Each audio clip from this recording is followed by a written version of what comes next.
Hello दोस्तों, स्वागत है आपका मेरे यूट्यूब चैनल पे आर्ट्स स्टूडेंट्स कॉर्नर पे। तो उम्मीद है आप लोग बहुत अच्छे होंगे, अपनी एग्ज़ाम की तैयारी बहुत अच्छी तरीके से कर रहेंगे, पढ़ाई आप लोग की बहुत अच्छी तरीके से चल रही होगी। तो जैसा कि आप लोग को अपने स्क्रीन पे दिख रहा होगा, कंटेम्प्ररी साउथ एशिया चैप्टर 5 है ये। Contemporary world politics class 12 NCERT political science का बुक है। तो उसका चैप्टर 5 है, इसको आज हम लोग पढ़ेंगे और इस बुक का ये लास्ट चैप्टर होगा जिसका मैं एक्सप्लेनेशन कर दूँगी आज। और मेरे चैनल पे आपको बाकी सारे चैप्टर्स के लाइन बाय लाइन एक्सप्लेनेशन वाले वीडियोस मिल जाएंगे। तो आप लोग से रिक्वेस्ट है कि वो आप लोग देख लीजिएगा। और आज इस चैप्टर से हम लोग इस बुक को ख़त्म कर देंगे और बढ़ेंगे अपने दूसरे बुक की तरफ, पॉलिटिकल साइंस की। तो चलिए शुरू करते हैं, ज़्यादा देरी नहीं लगाते हैं। कंटेम्प्ररी साउथ एशिया, कंटेम्प्ररी का मतलब होता है समकालीन, साउथ एशिया यानी कि दक्षिण एशिया। तो इसको हम लोग पढ़ लेते हैं। चैप्टर 5 है। उम्मीद है आप लोग को पसंद आएगा। अगर अच्छा लगे तो लाइक कर दीजिएगा, अगर अच्छा नहीं लगे तो डिसलाइक भी कर दीजिएगा। ज़्यादा से ज़्यादा शेयर कीजिएगा इस वीडियो को अपने दोस्तों के साथ और चैनल को सब्सक्राइब करना मत भूलिएगा। और अगर कोई डाउट्स होगे तो आप कमेंट सेक्शन में मुझसे पूछ सकते हैं, आपको आंसर्स ज़रूर से ज़रूर मिल जाएंगे। चलिए शुरू करते हैं। तो जैसा कि आप लोग को पहले दिख रहा होगा, यहाँ पे ओवरव्यू दिया हुआ है। ओवरव्यू का मतलब होता है परिचय। इस बुक में हर चैप्टर का एक ओवरव्यू दिया रहता है कि उस चैप्टर में आखिर हम पढ़ने क्या जा रहे हैं, उसके बारे में उसका परिचय रहता है। तो उसको भी हम लोग, जैसा कि आप अगर मेरे पुराने व्यूअर होंगे तो आपको पता होगा कि हम लोग पहले ओवरव्यू का लाइन बाय लाइन एक्सप्लेन कर देते हैं हिंदी में और फिर हम लोग बढ़ते हैं चैप्टर की तरफ, उसके टॉपिक्स की तरफ। तो दो पार्ट में जाएगा ये चैप्टर। पार्ट 1 और पार्ट 2 दोनों वीडियो मैं आज ही डाल दूँगी, मतलब एक साथ ही आ जाएगा दोनों वीडियो। तो उम्मीद है आप लोग को बहुत पसंद आएगा। चलिए बिना देरी के अब शुरू करते हैं। ओवरव्यू यानी कि परिचय, इसको लाइन बाय लाइन हम लोग पढ़ लेते हैं, इसका हिंदी मीनिंग समझ लेते हैं, उसके बाद बढ़ते हैं अपने चैप्टर की तरफ।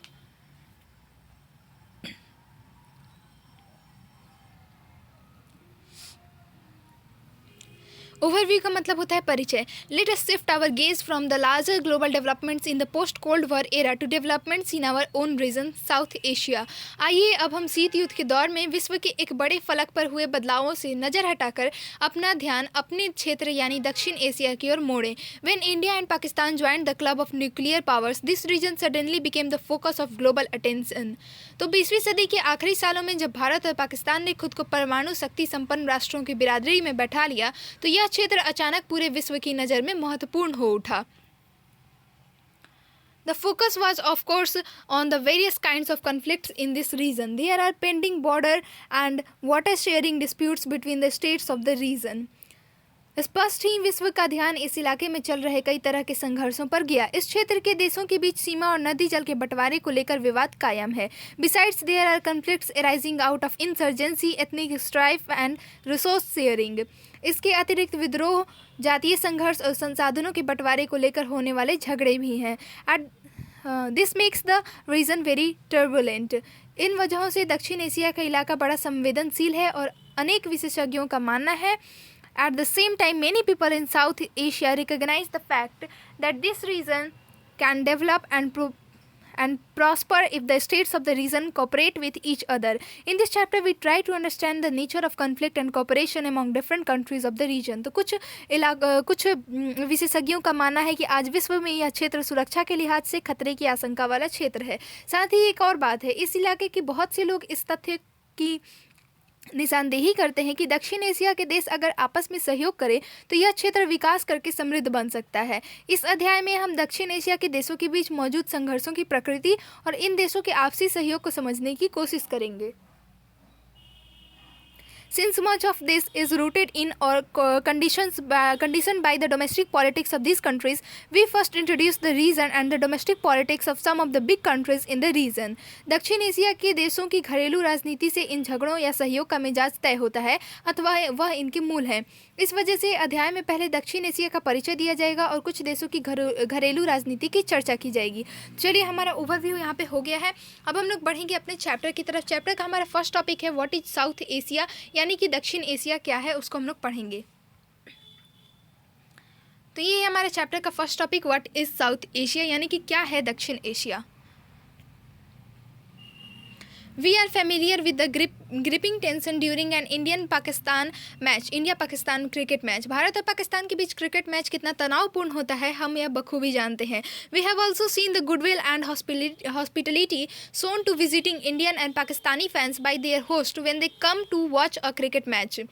हमने यह भी देखा है कि क्रिकेट मैच देखने के लिए पाकिस्तानी अथवा भारतीय फैंस जब एक दूसरे के देशों में पहुंचते हैं तो उनका बड़ा आदर सत्कार होता है, गर्मजोशी से मेजबानी की जाती है। This is symbolic of larger pattern of South Asian affairs. Ours is a region where rivalry and goodwill, hope and despair, mutual suspicion and trust coexist. यही हाल दक्षिण एशियाई मामलों का भी है। यह एक ऐसा क्षेत्र है जहां सद्भाव और शत्रुता, आशा और निराशा तथा पारस्परिक शंका और विश्वास साथ साथ बसते हैं।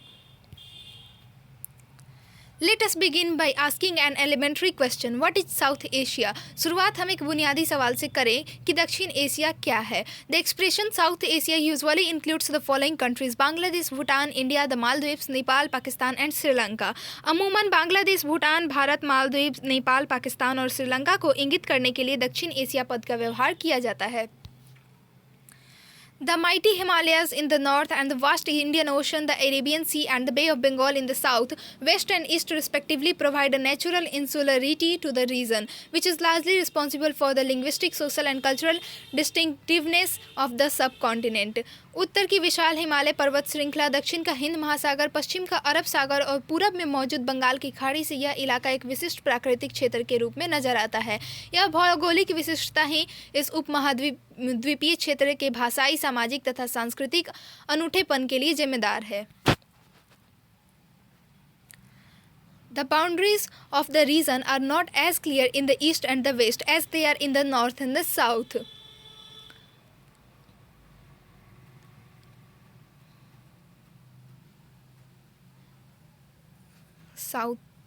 Afghanistan and Myanmar are often included in discussions of the region as a whole. China is an important player but is not considered to be a part of the region.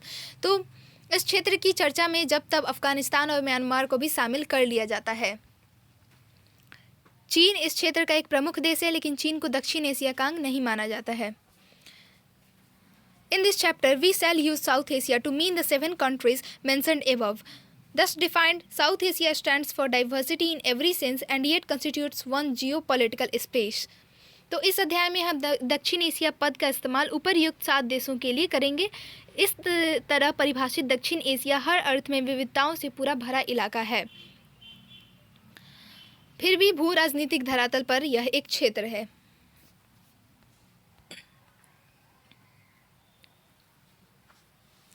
The various countries in South Asia do not have the same kind of political systems. दक्षिण Asia के विभिन्न देशों में एक सी राजनीतिक प्रणाली नहीं है। Despite many problems and limitations, Sri Lanka and India have successfully operated a democratic system since their independence from the British. अनेक समस्याओं और सीमाओं के बावजूद भारत और श्रीलंका में ब्रिटेन से आज़ाद होने के बाद लोकतांत्रिक व्यवस्था सफलतापूर्वक कायम है। You will study more about the evolution of democracy in India in the textbook that deals with politics in India since independence. Bharat में लोकतंत्र के विकास के बारे में आप एक और किताब में विस्तार से पढ़ेंगे। इस किताब में आज़ादी के बाद के दिनों की भारतीय राजनीति की चर्चा की गई है।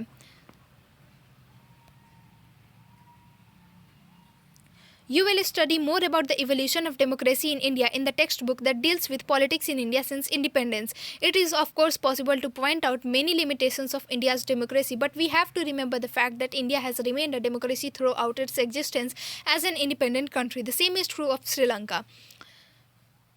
भारत के लोकतंत्र की बहुत सारी सीमाओं की तरफ इंगित किया जा सकता है, लेकिन हमें याद रखना चाहिए कि एक राष्ट्र के रूप में भारत हमेशा लोकतांत्रिक रहा है। यही बात श्रीलंका पर लागू होती है।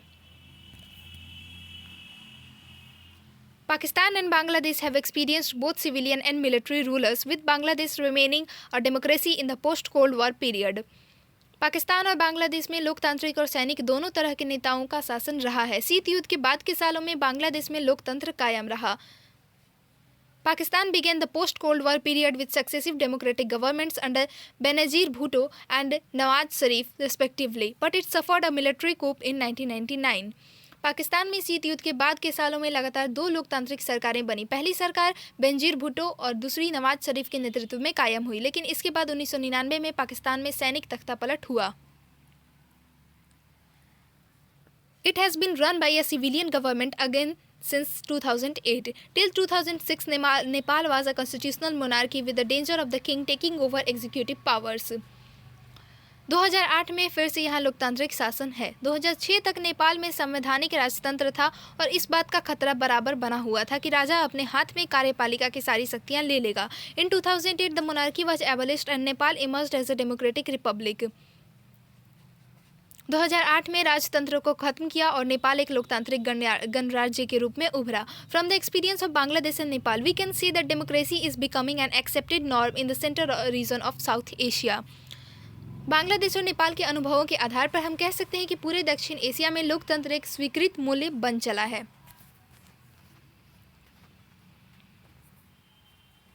Similar changes are taking place in the two smallest countries of the regions. दक्षिण एशिया के दो सबसे छोटे देशों में भी ऐसे ही बदलाव की बयार बह रही है।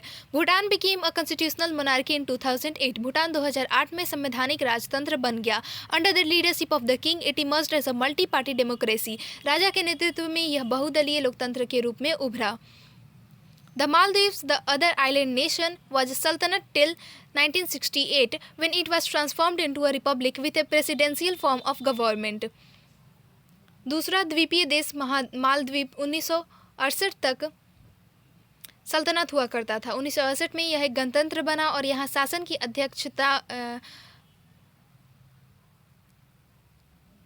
अध्यक्षात्मक प्रणाली अपनाई गई। कहाँ थे हम लोग? Yes.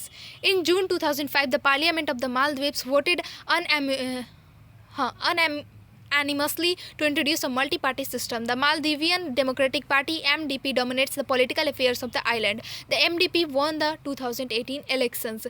2005 के जून में मालदीव की संसद ने बहुदलीय प्रणाली को अपनाने के पक्ष में एक मत से मतदान किया। मालदीवियन डेमोक्रेटिक पार्टी का देश के राजनीतिक मामलों में दबदबा है। MDP ने 2018 में हुए चुनावों में जीत हासिल की। Despite the mixed record of the democratic experience, the people in all these countries share the aspiration for democracy. दक्षिण एशिया में लोकतंत्र का रिकॉर्ड मिला जुला रहा है। इसके बावजूद दक्षिण एशियाई देशों की जनता लोकतंत्र की आकांक्षाओं में सहभागी है। A recent survey of the attitudes of the people in the 5 big countries of the region showed that there is widespread support for democracy in all these countries. इस क्षेत्र में 5 बड़े देशों में हाल ही में एक सर्वेक्षण किया गया था। सर्वेक्षण से यह बात जाहिर हुई कि इन 5 देशों में लोकतंत्र को व्यापक जन समर्थन हासिल है। Ordinary citizens rich as well as poor and belonging to different regions view the idea of democracy positively and support the institutions of representative democracy. इन देशों में हर वर्ग और धर्म के आम नागरिक लोकतंत्र को अच्छा मानते हैं और प्रतिनिधि मूलक लोकतंत्र की संस्थाओं का समर्थन करते हैं। They prefer democracy over any other form of government and think that democracy is suitable for their country.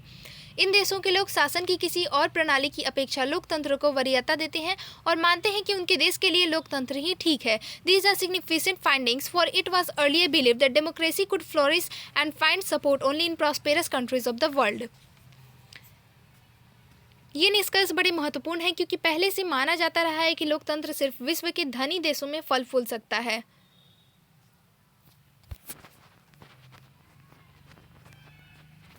In that sense, the South Asian experience of democracy has expanded the global imagination of democracy.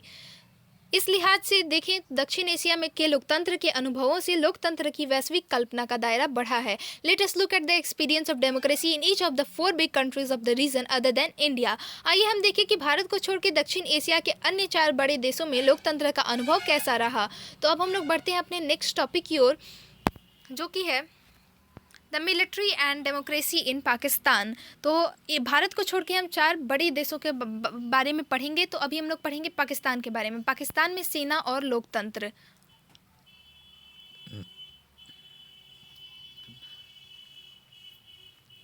After Pakistan framed its first constitution, General Ayub Khan took over the administration of the country and soon got himself elected. Pakistan में पहले संविधान के बनने के बाद देश के शासन की बागडोर जनरल अयूब खान ने अपने हाथों में ले ली और जल्द ही अपना निर्वाचन भी करा लिया। He had to give up office when there was popular dissatisfaction against his rule.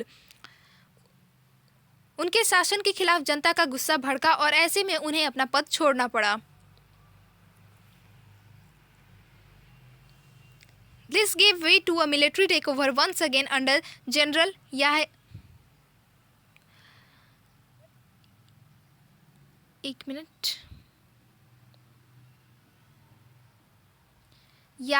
Yahya Khan. तो this give way to a military takeover once again under General Yahya Khan. During Yahya's military rule, Pakistan faced the Bangladesh crisis, and after a war with India in 1971, East Pakistan broke away to emerge as an independent country called Bangladesh. इससे एक बार फिर सैनिक शासन का रास्ता साफ हुआ और जनरल याहिया खान ने शासन की बागडोर संभाली. याहिया खान के सैनिक शासन के दौरान पाकिस्तान को बांग्लादेश संकट का सामना करना पड़ा और 1971 में भारत के साथ पाकिस्तान का युद्ध हुआ. युद्ध के परिणाम स्वरूप पूर्वी पाकिस्तान टूटकर एक स्वतंत्र देश बना और बांग्लादेश कहलाया. After this, an elected government under the leadership of Zulfikar Ali Bhutto came to power in Pakistan from 1971 to 1977. इसके बाद पाकिस्तान में जुल्फिकार अली भुट्टो के नेतृत्व में एक निर्वाचित सरकार बनी जो 1971 से 1977 तक कायम रही. The Bhutto government was removed by general Zia ul Haq in 1977. 1977 में जनरल जिया उल हक ने इस सरकार को गिरा दिया. General Zia faced pro democracy movement from 1982 onwards, and an elected democratic government was established once again in 1988 under the leadership of Benazir Bhutto.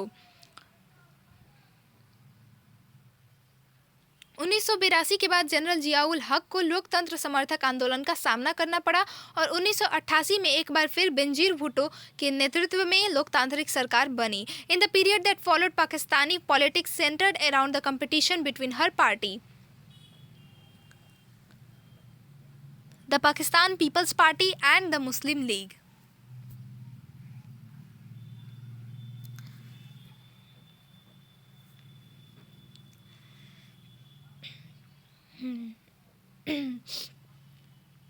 हाँ, तो पाकिस्तान में इसके बाद की राजनीति बेनजीर भुट्टो की पाकिस्तान पीपल्स पार्टी और मुस्लिम लीग के आपसी होड़ के इर्द गिर्द घूमती रही. This phase of elected democracy lasted till 1999 when the army stepped in again and General Pervez Musharraf removed Prime Minister Nawaz Sharif. In 2001, General Musharraf got himself elected as the president.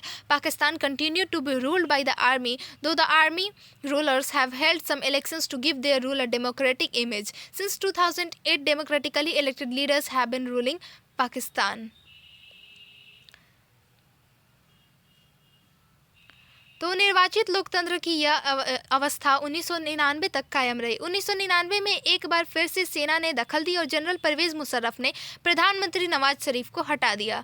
2001 में परवेज मुशर्रफ ने अपना निर्वाचन राष्ट्रपति के रूप में कराया. पाकिस्तान पर सेना की हुकूमत थी. हालांकि सैनिक शासकों ने अपने शासन को लोकतांत्रिक जताने के लिए चुनाव कराए हैं. 2008 में पाकिस्तान में लोकतांत्रिक तरीके से चुने गए नेता शासन कर रहे हैं. Several factors have contributed to Pakistan's failure in building a stable democracy. Pakistan में लोकतंत्र के स्थायी न बन पाने के कई कारण हैं. The social dominance of the military, clergy and land-owning aristocracy has led to the frequent overthrow of elected governments and the establishment of military government. यहाँ सेना, धर्मगुरु और भूस्वामी अभिजनों का सामाजिक दबदबा है. इसकी वजह से कई बार निर्वाचित सरकारों को गिराकर सैनिक शासन कायम हुआ. Pakistan's conflict with India has made the pro-military groups more powerful. Pakistan की भारत के साथ तनातनी रहती है. इस वजह से सेना समर्थक समूह ज़्यादा मजबूत हैं और अक्सर ये समूह These groups have often said that political parties and democracy in Pakistan are flawed, that Pakistan's security would be harmed by selfish-minded parties and chaotic democracy, and that the army's stay in power is therefore justified. तो इस वजह से सेना समर्थक समूह ज़्यादा मजबूत है और अक्सर ये समूह दलील देते हैं कि पाकिस्तान के राजनीतिक दलों और लोकतंत्र में खोट है. राजनीतिक दलों में स्वार्थ साधन तथा लोकतंत्र की धमाचौकड़ी से पाकिस्तान की सुरक्षा खतरे में पड़ेगी. इस तरह ये ताकतें सैनिक शासन को जायज़ ठहराती हैं. While democracy has not been fully successful in Pakistan, there has been a strong pro-democracy sentiment in the country. Pakistan has a courageous and relatively free press and a strong human rights movement. लोकतंत्र तो खैर पाकिस्तान में पूरी तरह सफल नहीं हो सका, लेकिन इस देश में लोकतंत्र का जज्बा बहुत मजबूती के साथ कायम है. पाकिस्तान में अपेक्षाकृत स्वतंत्र और साहसी प्रेम मौजूद है और वहाँ मानव अधिकार आंदोलन भी काफ़ी मौजूद है. साहसी प्रेस मौजूद है, गलती से मुझे बुला गया. साहसी प्रेस मौजूद है और वहाँ मानव अधिकार आंदोलन भी काफ़ी मजबूत है. The lack of genuine international support for democratic rule in Pakistan has further encouraged the military to continue its dominance. Pakistan में लोकतांत्रिक शासन चले, इसके लिए कोई खास अंतर्राष्ट्रीय समर्थन नहीं मिलता. The United States and other Western countries have encouraged the military's authoritarian rule in the past for their own reasons. तो इस वजह से सेना को अपना प्रभुत्व कायम करने के लिए बढ़ावा मिला है. अमेरिका तथा अन्य पश्चिमी देशों ने अपने अपने स्वार्थों से गुजरे वक्त में पाकिस्तान में सैनिक शासन को बढ़ावा दिया. Given their fear of the threat of what they call global Islamic terrorism and the apprehension that Pakistan's nuclear arsenal might fall into the hands of these terrorist groups, the military regime in Pakistan has been seen as the protector of Western interests in West Asia and South Asia. इन देशों को उस आतंकवाद से डर लगता है जिसे ये देश विश्वव्यापी इस्लामी आतंकवाद कहते हैं. इन देशों को यह भी डर सताता है कि पाकिस्तान के परमाणविक हथियार कहीं इन आतंकवादी समूहों के हाथ न लग जाएं. इन बातों के मद्देनज़र पाकिस्तान को ये देश पश्चिम तथा दक्षिण एशिया में पश्चिमी हितों का रखवाला मानते हैं. अब हम लोग पढ़ेंगे बांग्लादेश के बारे में. तो डेमोक्रेसी इन बांग्लादेश यानी कि बांग्लादेश में लोकतंत्र. Bangladesh was a part of Pakistan from 1947 to 71. 1947 से 1971 तक बांग्लादेश पाकिस्तान का अंग था. It consisted of the partition areas of Bengal and Assam from British India. अंग्रेजी राज के समय बंगाल और असम के विभाजित हिस्सों से पूर्वी पाकिस्तान का यह क्षेत्र बना था. The people of this region resented the domination of western Pakistan and the imposition of the Urdu language. इस क्षेत्र के लोग पश्चिमी पाकिस्तान के दबदबे और अपने ऊपर उर्दू भाषा को लादने के खिलाफ थे. Soon after the partition, they began protest against the unfair treatment meted out to the Bengali culture and language. Pakistan के निर्माण के तुरंत बाद ही यहाँ के लोगों ने बंगाली संस्कृति और भाषा के साथ किए जा रहे दुर्व्यवहार के खिलाफ विरोध जताना शुरू कर दिया. They also demanded fair representation in administration and a fair share in political power. इस क्षेत्र की जनता ने प्रशासन में अपने न्यायोचित प्रतिनिधित्व तथा राजनीतिक सत्ता में समुचित हिस्सेदारी की मांग भी उठाई. Sheikh Mujib ur Rahman led the popular struggle against west Pakistani domination.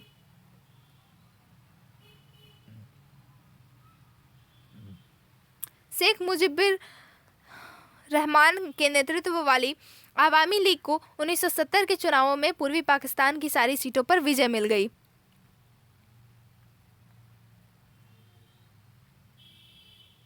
And secured a majority in the proposed constituent assembly for the whole Pakistan. But the government dominated by the West Pakistani leadership refused to convene the assembly. Sheikh Mujib was arrested.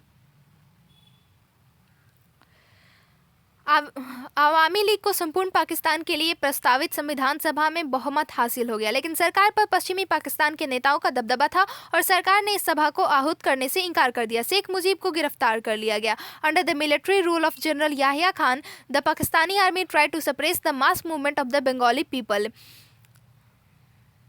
General Yahya Khan के सैनिक शासन में पाकिस्तानी सेना ने बंगाली जनता के आंदोलन को कुचलने की कोशिश की. Thousands were killed by the Pakistani army. हजारों लोग पाकिस्तानी सेना के हाथों मारे गए. This led to a large scale migration into India, creating a huge refugee problem for India.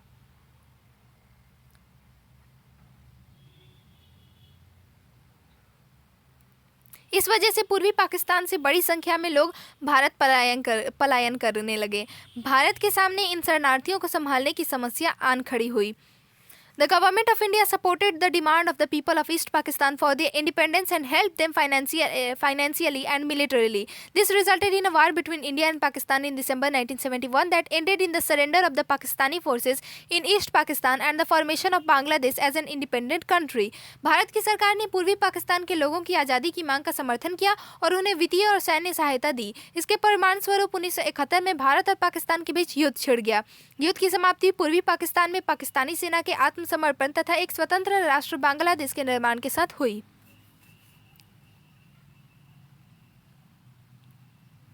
Bangladesh drafted its constitution declaring faith in secularism, democracy and socialism.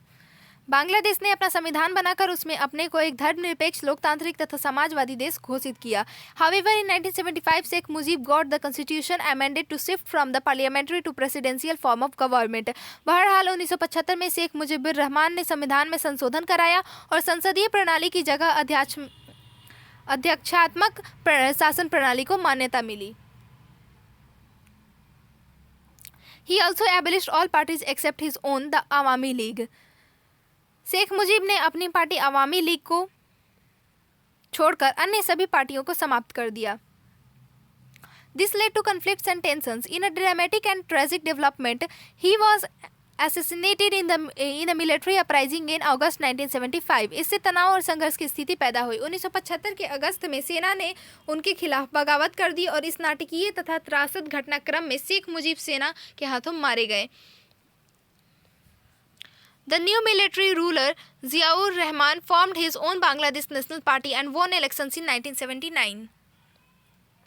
1975 के अगस्त में सेना उनके खिलाफ बगावत कर दी और वो मारे गए। ठीक है, तो फिर उसके बाद क्या हुआ कि नए सैनिक शासक जियाउर रहमान ने अपनी बांग्लादेश नेशनल पार्टी बनाई और 1979 के चुनाव में विजयी रहे। He was assassinated and other military takeover followed under the leadership of Lieutenant Gen H.M.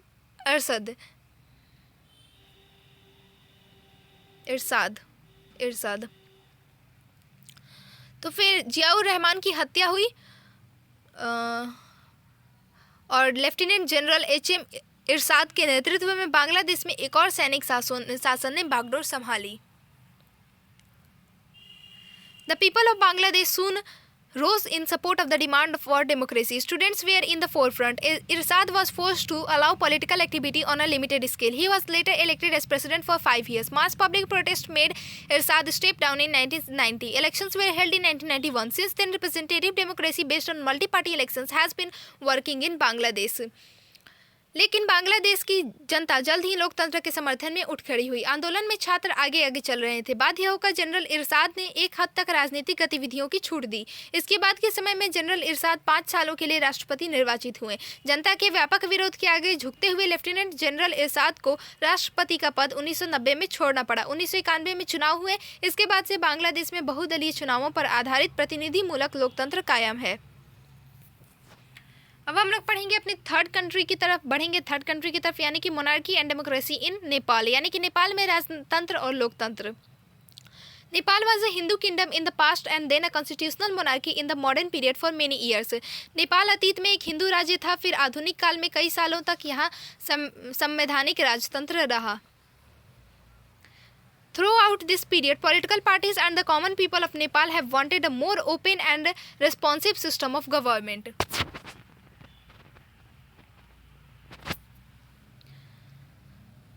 Nepal में संवैधानिक राजतंत्र के दौर में नेपाल की राजनीतिक पार्टियां और आम जनता ज़्यादा खुले और उत्तरदायी शासन की आवाज़ उठाते रहे। But the king with the help of the army retained full control over the government and restricted the expansion of democracy in Nepal. लेकिन राजा ने सेना की सहायता से शासन पर पूरा नियंत्रण कर लिया और नेपाल में लोकतंत्र की राह अवरुद्ध हो गई। The king accepted the demands for a new democratic constitution in 1990 in the wake of a strong pro-democracy movement. एक मजबूत लोकतंत्र समर्थक आंदोलन की चपेट में आकर राजा ने 1990 में नए लोकतांत्रिक संविधान की मांग मान ली। However, democratic governments had a short and troubled career. During the 90s, the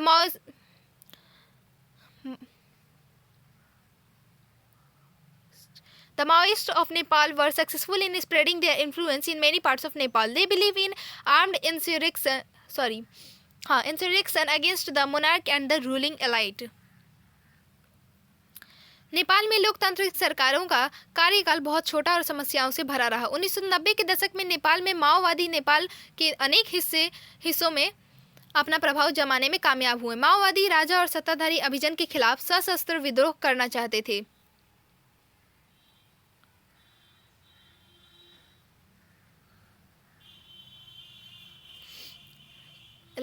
This led to a violent conflict between the Maoist guerrillas and the armed forces of the king. For some time, there was a triangular conflict among the monarchist forces, the Democrats and Maoists. In 2002, the king abolished the parliament and dismissed the government, thus ending even the limited democracy that existed in Nepal पढ़ रहे हैं, sorry. तो इस वजह से राजा की सेना और माओवादी गुरिल्लों के बीच हिंसक लड़ाई छिड़ गई। कुछ समय तक राजा की सेना, लोकतंत्र समर्थकों और माओवादियों के बीच त्रिकोणीय संघर्ष हुआ। 2002 में राजा ने संसद को भंग कर दिया और सरकार को गिरा दिया। इस तरह नेपाल में जो भी थोड़ा बहुत लोकतंत्र था उसे राजा ने खत्म कर दिया। In April 2006, there were massive countrywide pro-democracy protest. अप्रैल 2006 में यहाँ देशव्यापी लोकतंत्र समर्थक प्रदर्शन हुए. The struggling pro-democracy forces achieved their first major victory when the king was forced to restore the House of Representatives that had been dissolved in April 2002. संघर्षरत लोकतंत्र समर्थक शक्तियों ने अपनी पहली बड़ी जीत हासिल की जब राजा ज्ञानेंद्र ने बाध्य होकर संसद को बहाल किया. The largely non violent movement was led by the 7 party alliance SPA, the Maoist and social activist. तो इसे अप्रैल 2002 में भंग कर दिया गया. मोटे तौर पर अहिंसक रहे इस प्रतिरोध का नेतृत्व 7 सालों के गठबंधन 7 पार्टी अलायंस माओवादी तथा सामाजिक कार्यकर्ताओं ने किया.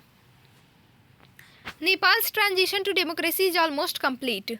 नेपाल में लोकतंत्र की आमद अब लगभग मुकम्मल हुई है. Nepal has undergone a unique movement in its history because it formed a constituent assembly to draft the constitution for Nepal.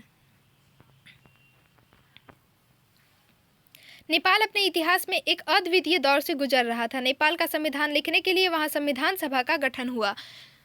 Some sections in Nepal thought that a nominal monarchy was necessary for Nepal to retain its link with the past. The Maoist group agreed to suspend armed struggle. Nepal में कुछ लोग मानते थे कि अलंकारिक अर्थों में राजा का पद कायम रखना जरूरी था ताकि नेपाल अपने अतीत से जुड़ा रहे. माओवादी समूहों ने सशस्त्र संघर्ष की राह छोड़ देने की बात मान ली थी.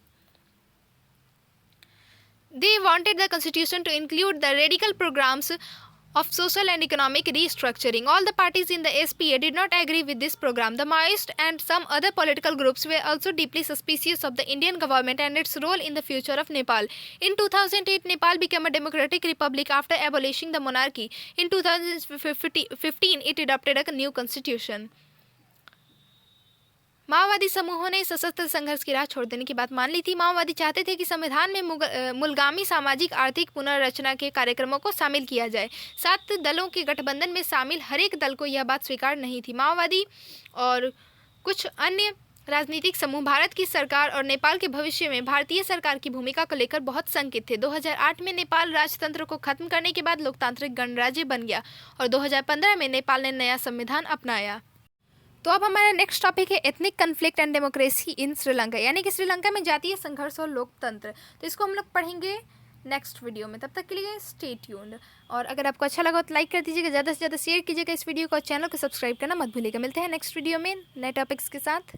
Thank you for watching the video.